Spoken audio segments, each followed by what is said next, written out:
A long time ago, in a galaxy far, far away.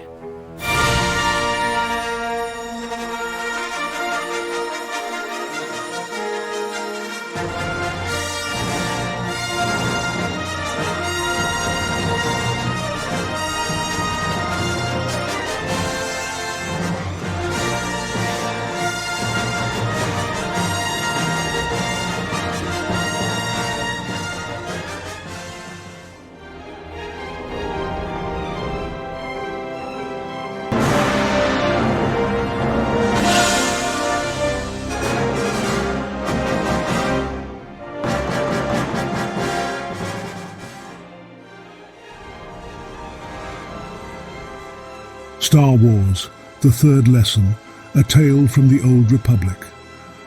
By Paul S. Kemp, 2011, a short story published in Star Wars Insider, number 124. The story serves as a prelude to the novel The Old Republic Deceived, and provides background on Darth Malgus' origins. Created and read by the Archivist Publishing.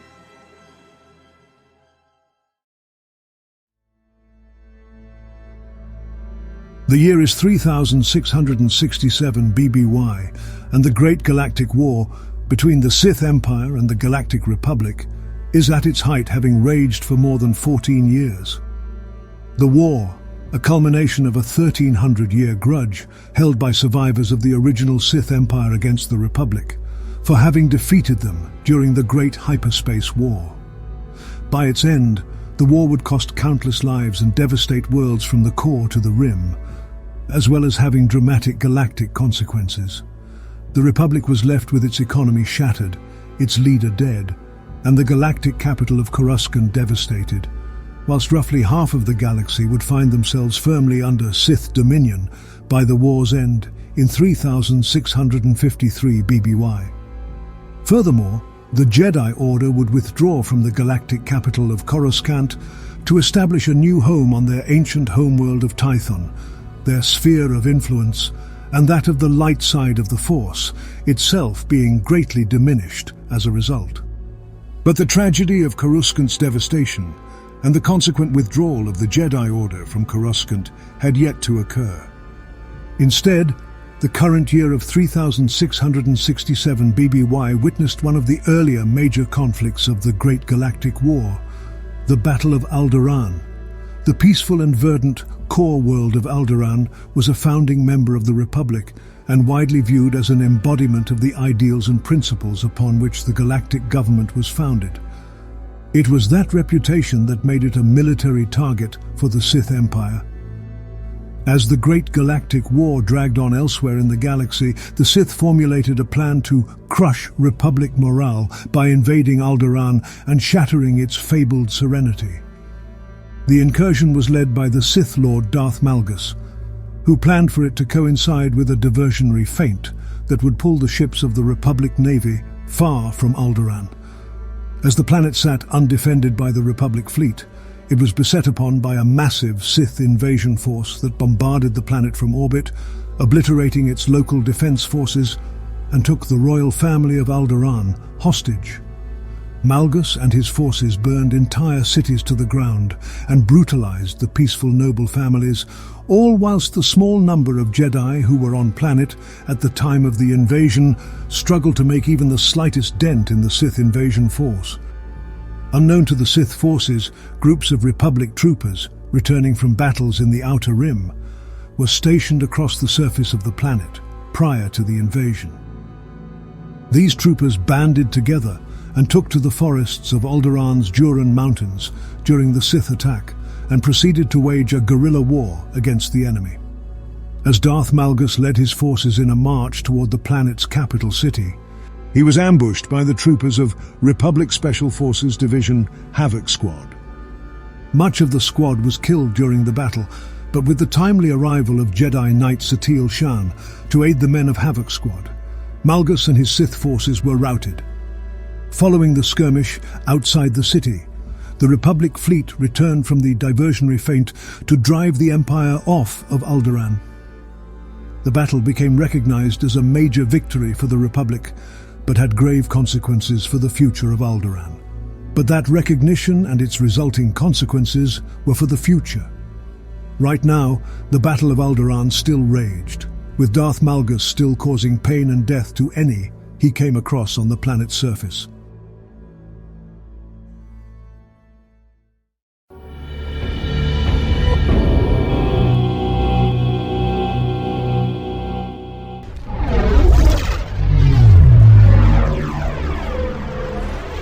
A haze of smoke hung in the air, the black residuum of the Imperial fleet's pre-landing bombardment of Alderaan. Rage burned in Malgus.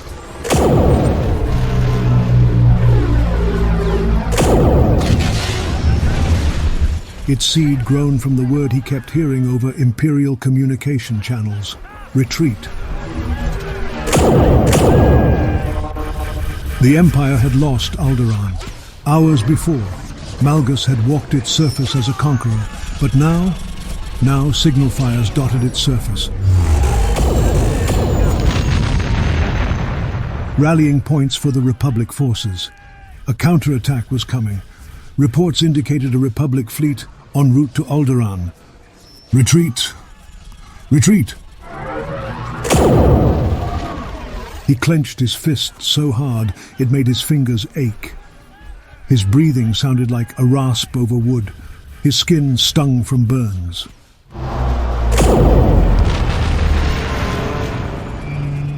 A Republic commando had exploded a grenade in his face, and combat with a Jedi witch had damaged his lungs.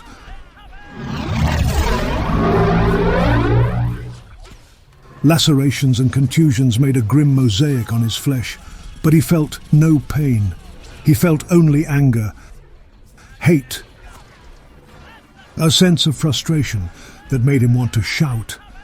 His personal shuttle roared low over the scorched landscape.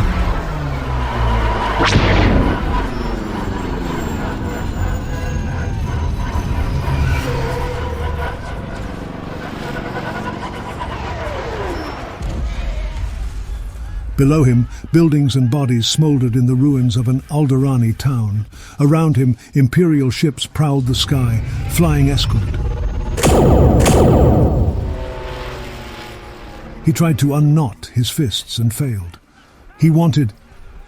The presence of a light side force user bumped up against his force sensitivity, a sudden flare in his perception.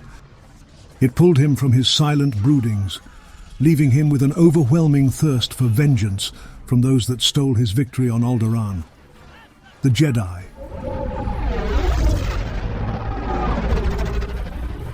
He looked down and out of the viewport. He saw nothing but charred ruins, rubbled buildings, and burnt-out vehicles. He pinched the comlink he wore. "Turn us around." "My lord?" asked his pilot. "Come about. Cut speed to 1/4 and reduce altitude by 100 meters. "Yes, my lord." As the shuttle wheeled around and slowed, Malgus overrode the safeties and lowered the landing ramp. Wind whipped into the cabin carrying the smell of a charred planet, a planet Malgus had intended to kill, but instead had only wounded.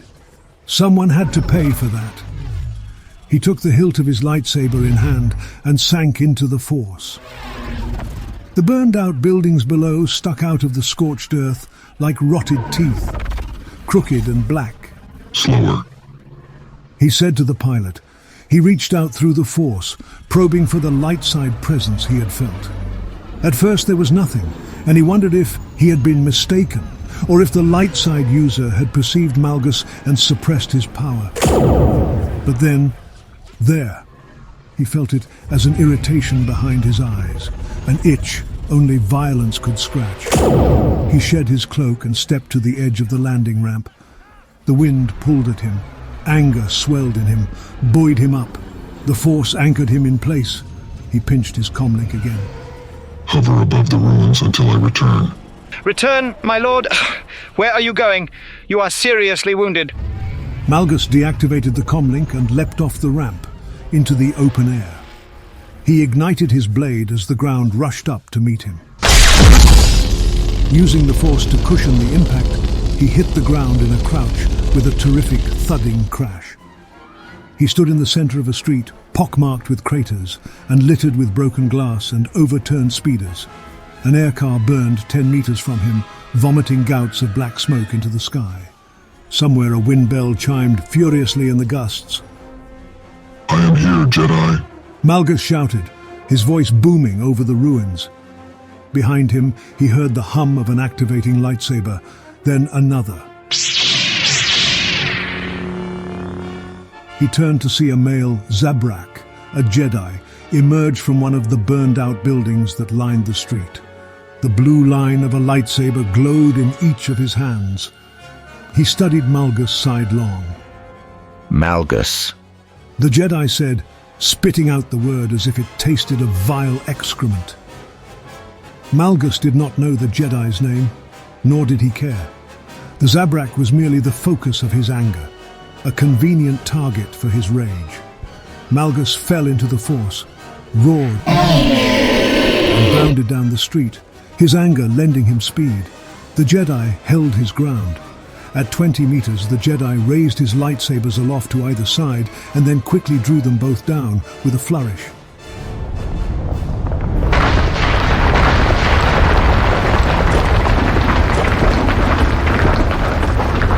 Too late, the rumble of the falling buildings penetrated the haze of Malgus's anger. An avalanche of duracrete and transparent steel crashed down on him from either side of the street. Darkness was punctuated first by the glimmer of a thought from his past, and then by the full recollection of a memory, seemingly of significance to his current plight.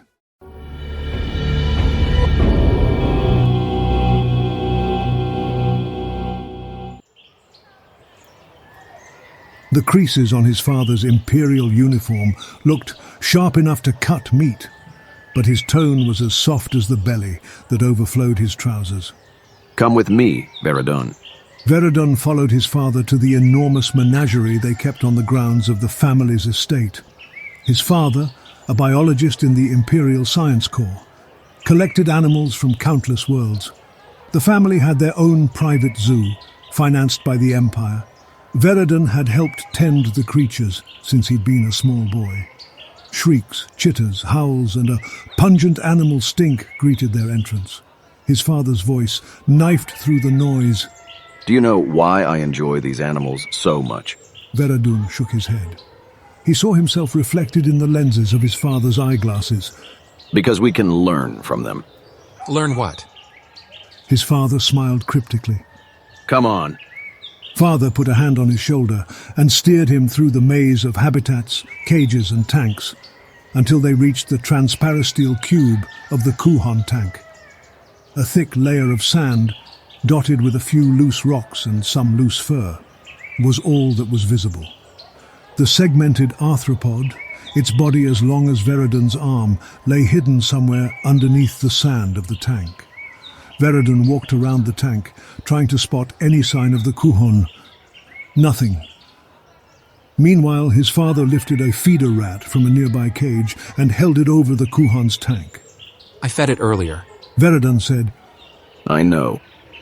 His father dropped the rat into the tank, and it froze the moment it hit the sand. It sniffed the air, whiskers twitching. The sand near it bulged. The rat squealed with fear. But before it could move, the Kuhon erupted from the sand under it, seized the rodent in its scissor-like mandibles, and bit it in half. Blood spilled, painting the sand red. The Kuhon crawled fully from the sand, its head all mandibles and dead black eyes. Dozens of pairs of legs propelled its segmented body over the bloody bits of the rat. But it did not eat, and after a moment it burrowed back into the sand, leaving the rat's carcass unmolested. Why do you think it killed the rat? His father asked. It was not hungry. As you said, you fed it not long ago. Instinct. Veradon said. It's a savage creature. Good, Veradon. Good. Indeed, the Kuhon kills for no reason. Does that make sense to you? No, but it's an animal. His father kneeled to look Veradon in the face. Right. And you're not. The Kuhan teaches us that senseless savagery is the province of animals, not men. Savagery is useful only if it's controlled and put in service to an end. Do you understand? Veradun considered, nodded. The end is everything. His father said. As Veradun reflected upon his father's words, their meaning seemed to weigh heavily upon his shoulders, and with that realization his attention was torn from his momentary musings and back to the urgency of his present situation.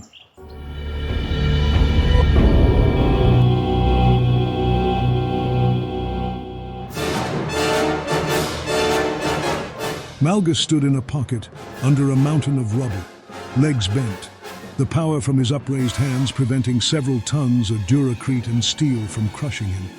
Dust made his already troubled breathing more difficult. He coughed as the words of his father echoed in his mind.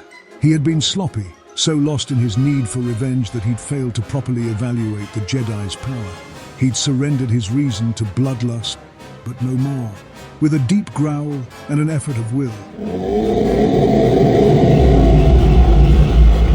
he contained his anger, controlled it, made it a whetstone against which he sharpened his power.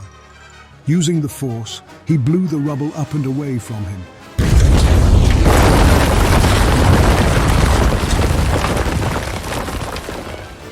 It fell with a crash into the adjacent buildings. A Force-augmented leap carried him out and over the heap. The Jedi's eyes widened as Malgus hit the street. Malgus sneered and charged. He closed the distance between them rapidly. The red line of Malgus's lightsaber moved so quickly it blurred into a red smear. The Jedi parried again and again. The sizzle of blade on blade resounding through the rooms. Malgus's onslaught, a blizzard of slashes, cuts, and stabs, allowed the Jedi no room for a counterattack. The Jedi retreated before the offensive, desperately intercepting Malgus's blows.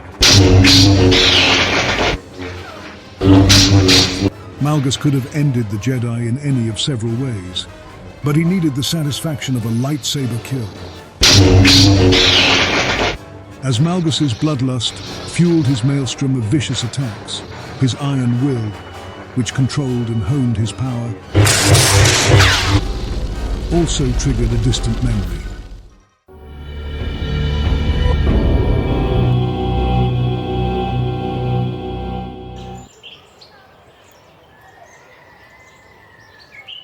This is my favorite. His father said. The Veerson. Veradun had always found the avian boring, a small ground bird with drab, brown and black feathers. It did little of interest other than care for its offspring, a male that was soon to leave the nest. Not the Veerson, no. Replied his father. Then what? The Veersun's habitat, native plants, a single tree, a few rocks, was built behind a transparisteel wall. As they watched, the mother regurgitated some partially digested insects into the mouth of her nearly grown offspring. Veradun had seen the same thing 100 times, but his father watched intently, as if he had never seen it before. What are you looking at? Veradun asked. He saw nothing unusual. Watch. After devouring the insects, the offspring stood and strutted about the habitat, testing its legs. The mother watched, preening her feathers. In time, the offspring returned to the mother, stood over her, and began pecking at her with its beak. At first, Veradun thought it wanted more food, but the pecking became more and more violent. Wings flapped. Feathers flew. The mother attempted to retreat, but the offspring pursued, seized her neck in his beak and shook violently. Once, twice. The offspring dropped her to the ground and began to feed.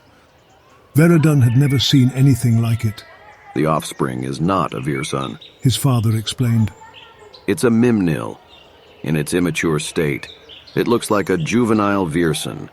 It kills the original offspring and replaces them. When it's ready to molt, it attacks its adoptive mother. I've been watching this one for a while. A Mimnil. Veridon had never suspected. I still don't understand. Often things that pretend weakness await only the right moment to show strength. Veridon considered, then nodded. You must trust no one, His father said. least of all those who appear weak.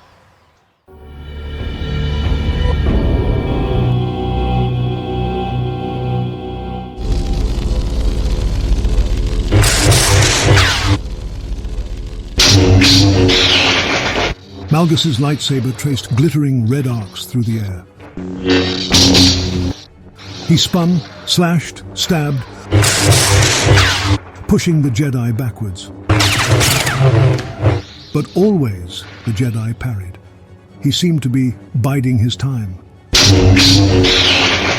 He was baiting him, Malgus realized, feigning weakness. Malgus relented in his attack, backed off a few steps, and reached out through the Force. Immediately he felt the faint, intentionally suppressed signature of another light side user to his right. The Jedi's ally was hidden in the rubble, moving closer. Malgus loosed a furious series of overhand strikes that forced the Zabrak to retreat rapidly. Sidestepping a stab from the Jedi, Malgus rode his motion into a Force-augmented spinning sidekick that hit the Jedi in the ribs and sent him cartwheeling into the wall of a nearby building. At the same time, he reached out with the Force for the hidden light side user, brushed aside the resistance he felt, and pulled the Jedi out of hiding. A human male in his 20s rose up out of ruins, dangling like a fish on the hook of Malgus's power. His legs kicked futilely. The green blade of his lightsaber cut at empty air. He gagged as Malgus's power squeezed shut his throat. Vorin! Shouted the Zabrak. So much for your ambush. Malgus said and closed his fist, crushing Vorin's windpipe. He let the body fall to the charred earth. A flash of anger, quickly suppressed, shot from the Zabrak as he bounded over the rubble at Malgus. Malgus watched him come, his red blade held slack at his side. At 10 meters, Malgus extended his free hand and loosed veins of blue Force lightning.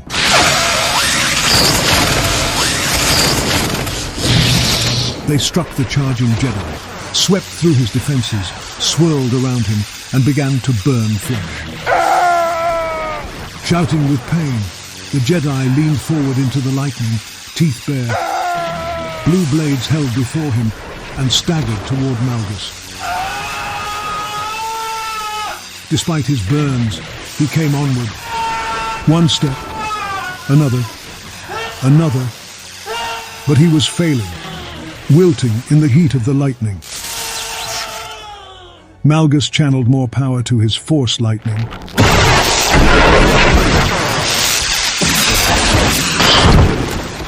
And the Jedi fell to his knees, screaming. The lightning spiraled around the Zab, blasting dark holes in his body. The lightsabers fell from his hands, and he writhed in agony, screaming his pain into the sky. Malgus ended his attack. The Jedi, ruined, fell to the ground and rolled over onto his back. His breathing sounded worse than Malgus's. Malgus strode to his side and stood over him. He found that he admired the Jedi's mettle. He deactivated his lightsaber as he was reminded of his father's teaching of the third lesson, many years ago.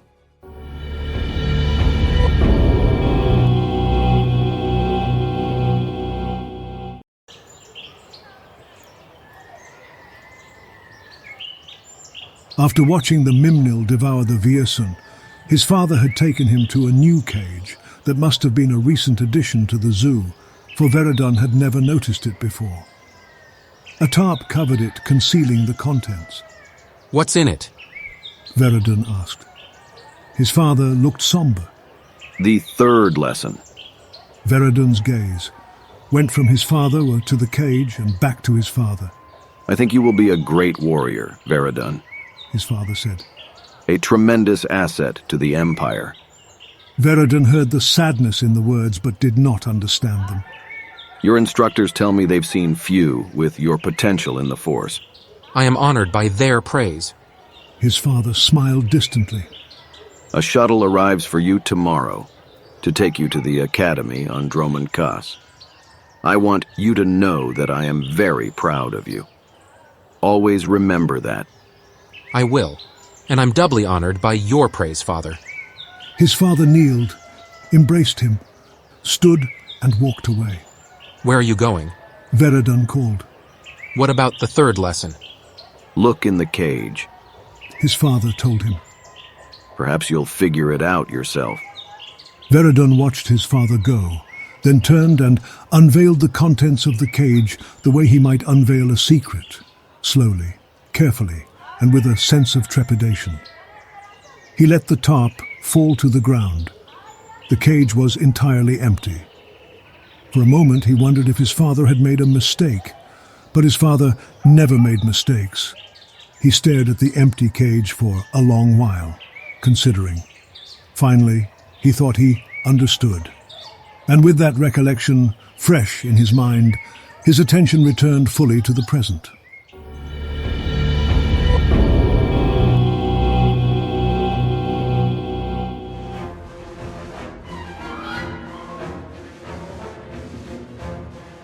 The Jedi, his face twisted with pain, stared up at Malgus. One of the horns on his head had cracked from the heat of the Force lightning. The Jedi's eyes went to the deactivated lightsaber in Malgus's fist, and he cocked his head. Malgus read the question in his eyes. Mercy, from a Sith? Malgus smiled maliciously. He stepped forward, activated his blade, and stabbed the Jedi through the chest. Sleep. He said. The Jedi's eyes held the question for the few moments it took for them to go vacant. Malgus stood, deactivated his blade, inhaled, and walked away. The question in the Jedi's eyes was one he had asked himself countless times, the one his father had tried to help him answer those many years earlier. The answer had never fully satisfied him, but he supposed that was the point.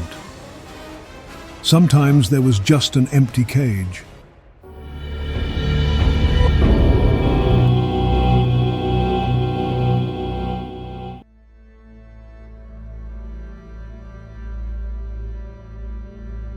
Whilst Darth Malgus was thwarted in his attempt to conquer Alderaan, in the end by his nemesis, his Jedi, Grandmaster Satele Shan, his dark side presence and the misery he unleashed across the galaxy continued to be endured for many years to come.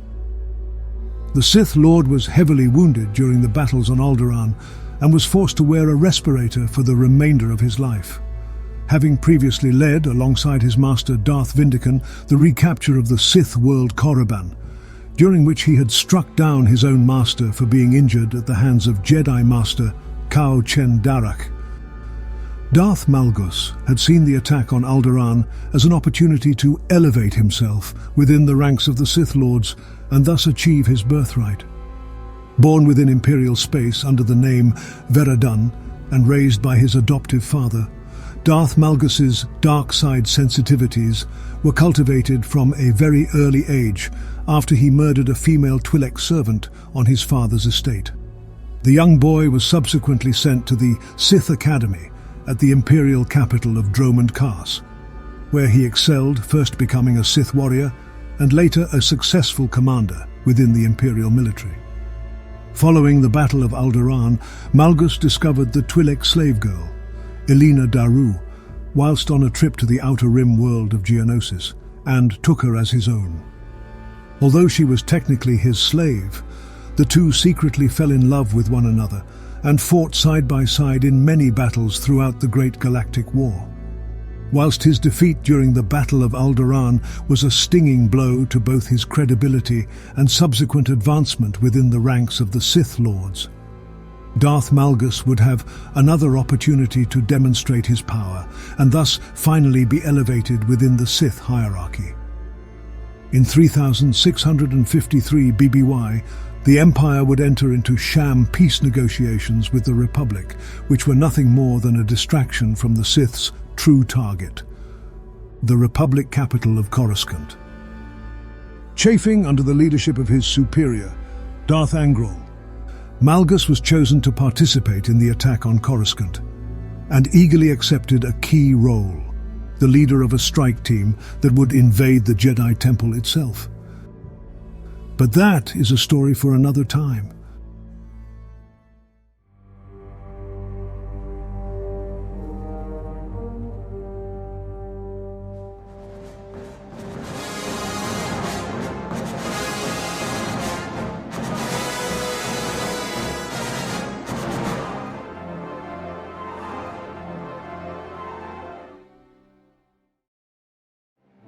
This unabridged audiobook was developed 100% using artificial intelligence to generate realistic and familiar voices.